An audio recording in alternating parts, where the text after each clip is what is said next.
And once again, it looks like I have a black eye, even though it's just a weird shadow. I kind of have to do something about that, but it doesn't matter. Let's get into the review, and I can already tell you that it will be kind of a weird one for a few reasons. The first one is just that this headphone gave me quite a hard time, therefore I will give it a hard time as well, even though it can't be really blamed for. Because one thing, and I hope kind of Ultrasone doesn't get this the wrong way, I didn't request them. What I requested was the Ultrasone Series Bluetooth adapter. I got that. I appreciate it. It was a great device to review, and it will be sent back just as these. But what Ultrasone couldn't know is that I simply cannot stand on-ear headphones. I cannot stand anything touching my ears.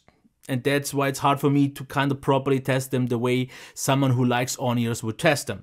The second thing is something that they can actually do something about it, and it's the very odd, not really odd, but way too streamlined sounding. It's just the sounding. I'm not really judging the qualities themselves yet, but the thing is just that it sounds like a lot of these mainstream Bluetooth headphones, and I simply don't like that sound, but I will get into that a lot more later. For now, I would say let's see what's in the box. Of course, the headphones. Here we get a carrying pouch or something like that. It's nothing spectacular, but it gets the job done. We get an USB to 3.5mm cable to charge them. And we also get this cable here. It's about 1.3 meters long. Quality is good, it's braided, but it's very soft, actually quite thin. It feels high quality for this price, absolutely fine with a remote and a microphone, since it also acts as a headset. But this is just if you want to use it wired, because primarily, of course, it's a Bluetooth headphone. Otherwise it wouldn't be called Ultrasone BT Go or Bluetooth Go. Now let's talk about it. Design looks fine, build quality looks fine. It has this kind of soft touch matte finish, which actually, as you can see here, flexes also quite a lot. So it doesn't feel cheap, it doesn't feel particularly premium, but for the price of around 150 euros, this is totally fine. Of course, we can also fold them up to get them more portable, and all that works fine. We can rotate the cups, as you can see here, in one direction. A little bit of wiggle room is also there. Here we have enough space, so this is actually something very important, because this part, this flex, is actually quite stiff, and this for a good reason, at least I think so, but I'll get into that later. Of course, we have here the size size. It has some steps, but you don't really see a number like you did on the performances, but this is fine, because you could actually here just maybe count the marks, but it is fine. So what else should I say? Okay, the buttons, we have of course here the headphone jack and also the mic. Here we have the volume rock or the volume buttons along with skip if you long press, and the power button along with the LED to see the status. Material wise, it's fine. It feels very lightweight, which is nice, which is actually very important for a portable one. Now about those ear cups, as I said, I'm not a fan of on-ears because this is way too small. I just don't like something on it, and this material actually feels quite soft. Definitely not thick, but it doesn't have to be thick since it will be just on your ear. But on your ear it feels a little bit stiffer, but it's not bad. Here, not really any padding or anything, but it also doesn't have to be. It didn't feel like this was any sort of issue. It felt actually very comfortable. So that's pretty much it. So let me just put them on. And here is the thing about the kind of angle that I said, because since they're so stiff, you can put them on your ear and then put exactly in a little bit of an angle on your ears so you get the sound just right. And this is very important, because if this would have been too loose, they wouldn't sit properly on your ears. So this is very important. And with this adjusted, since they are so light, you don't have to have any padding here. The thing is just, this is something that I have a hard time judging, because I usually don't review on ears and I don't like them, because I have to say, actually, after a while, you almost forget them, besides that they just sit on your ears. You can't avoid that. It's also not super soft, but it wouldn't make a difference anyways, because it feels quite comfortable. The pressure here is absolutely fine. It's just about as tight as it needs to be, so it definitely feels secure, so it won't fall off, which it doesn't. But definitely doesn't clamp too much, so never I felt fatigued by it. So I could use them for a longer period of time if I just would like to use over on-ears for a longer period of time. But other than that, the fit is good, the comfort is good, and that's already so much about that. Let's talk about the battery.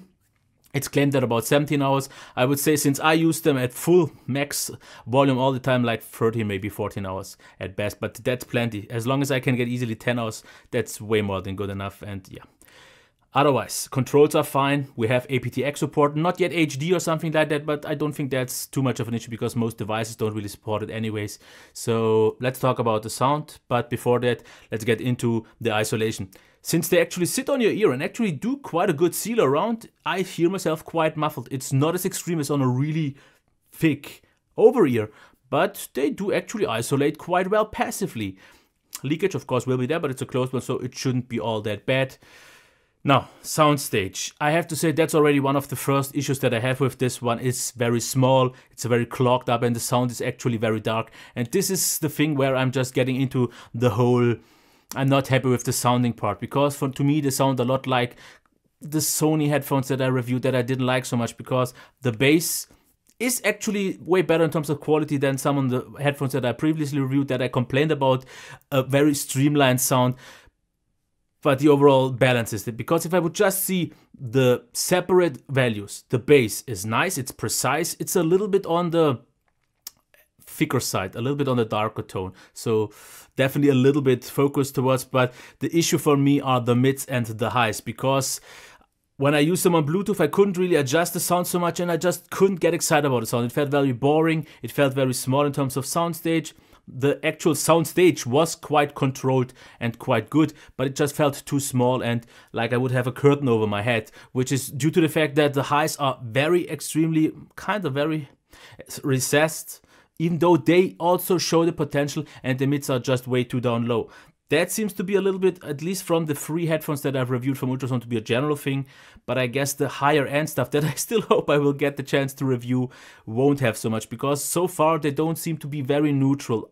None of the ones that I've reviewed, and super audiophile. I guess that is just not the series, because the performance was more something also maybe like a fun sounding headphone, which is something like this, because people I know must like this sounding, because I see this on so many reviews where I complained about the sound, people like them. They hear clarity where I don't hear clarity, and I've also checked once again some other reviews just to know if I may be completely wrong, because I've seen those praising this one, and I personally would now expect that maybe I'm wrong, because I'm not the pro headphone reviewer yet, but I have tested, at least on CanGem 2017, the best of the best headphones at around prices of 6,000 euros and upwards. And all of these sounded very similar, accurate and audiophile, so I like that sound. So I kind of by now know what good sound is like, and these are not an audiophile neutral sound, they are very thick. Because what I did then is I went upstairs here and tried them on my PC where I have an equalizer available, at least in foobar and so on. And what I had to do is heavily bump up the mids and quite heavily bump up the highs. And with those two bumps, then it showed its potential, because then it wasn't so much of a thick bass anymore, it was way more structured, it was way more clear, and it showed that the bass was actually super nice and detailed, quite punchy, not the very best one, but definitely very good in this price range. The mids also kinda pushed the vocals more up front, I like the sound way more, and with the more harshness of highs that I just like, especially on female vocals and so on, but also on metal, it's very important for me. I had this harshness, but not on an uncomfortable way, a harshness that I like, because I've added the highs and I've managed the mids that I wanted to get the sound that I wanted, and then I got the quality that I wanted. Out of the box, if you just use them with Bluetooth without a maybe system-wide equalizer, I wouldn't be really happy. With the equalizer and foobar, I was, absolutely. Then I could enjoy them if it would not be for the audio system. And I just gotta say, the sound itself sounds too thick, too dark, not quite as dynamic, not open, airy and free enough. I know it sounds very negative, but if you have the patience to kinda get it right with an equalizer, then I have actually no complaints. So if they would have, of course, that's personal preference. Let's just see this as it is. Audio is something very subjective, because the way I like sound is not the way everyone likes it. Otherwise, there wouldn't be so many headphones that sound so incredibly different, because someone likes a very neutral kind of flat one, and someone, especially people with Bluetooth headphones that want more of a fun sounding headphone, don't like this at all. So I kind of have to give it to that. If you just see this as the streamlined, mainstream pop and so on headphone that you use on the go, then just quality-wise, they do a great job. It's just the sounding that I personally don't really like so much. Now, how hard are they to push? First of all, out of the box with just Bluetooth, they get just about loud enough without any reverbs, which is not what I can blame them any for, but that's just a European law that I think has a limitation at 85 dB, which is ludicrous, because I think if I want to blow out my ears because I like to hear music excessively loud, then it's up to me, not them. But yeah, that's a whole other discussion. But if you want to use them with a, let's say, decent sound card, I would say it's quite hard, because with my quite decent USB audio interface, just with that headphone, it was very hard to drive them. So I needed my stack and my shit Magni 2, and then I had the resource, because it's actually a little bit more demanding, which shows that the amp in its own actually is quite a strong one. So to sum it up, controls are good, battery life is good. Actually, the comfort is quite good. The seal is also quite fine, and for a on-ear, it does a good job. Like I said, the sounding is just something you have to maybe check. But I can already tell you one thing. Go in a store and check pretty much any Sony headphone, because this is the closest thing that I know. And if you like those, then you will like this one, but actually more so, because the Sonys have this weird sounding, but they don't really have the potential. At least a few ones don't really have the potential to give you the details and so on. This one has it, but it's just kind of covered up by the weird sounding. So if you kind of manage to get it right the way you want it to, then this has a better quality. And then the price of 150 absolutely works out, because, I don't know, for something good, you have to pay a decent amount of money, and 150 is not too much. Not for the kind of quality and so that you pay for. That's just where I'm gonna leave it. I can't really say anything else. I know it was a real review, but this is just the problem with headphones. If the sounding is just not the one you like, it's hard to get impressed. And yeah, equalizing is not really an excuse all the time, because sometimes people say, why don't you adjust the, at least in the past, why don't you just adjust the equalizer and so on. I said, no, I'm reviewing the headphone, not that. But by now I have to agree, you can use an equalizer, why not? And then just judge based on, because what I did not do with the equalizer is change the sounding on its own. I only kind of fixed what I think was wrong with it for me. I did not change the overall sounding too much to keep it balanced, because I did not try to make this neutral or anything like that. But yeah, that's it.